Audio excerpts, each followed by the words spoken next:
So Enviable and Cubana have continued to expand their logistics, transportation, and in fact, the staggering amount of money these men have invested into logistics and transportation is just alarming.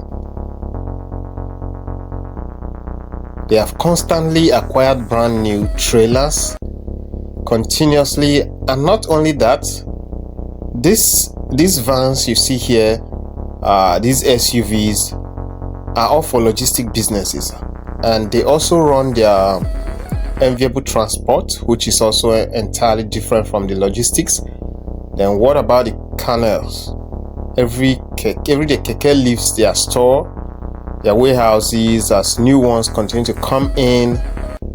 They have almost emptied the warehouse of Bajaj. Now they are dealing with TVS. In fact, the CEO or the members of the directors of TVS to Nigeria for this same initiative. Those who know how much these things cost can just estimate. So we're sure. Look at this. I love how smart Cubana was by moving very fast to clinch this business. When he saw the dream and the vision and the drive this young man had, Enviable is just a young man. I love the spirit. He started very small in Aba, and I think in Abia State, and I also love the fact that he domiciled here in Abia State.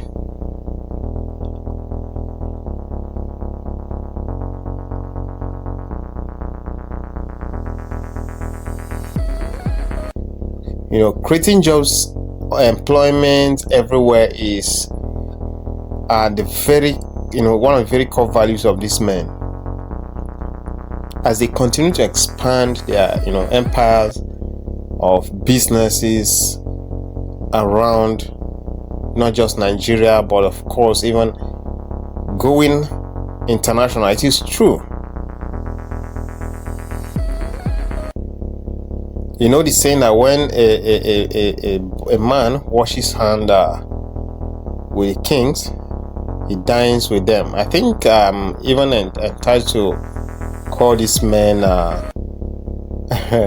but you already know that what money cannot do almost does not exist. The kind of traffic these young men command on the road alone looks like these are DSS men. And the only, the rim that is G-Wagon alone has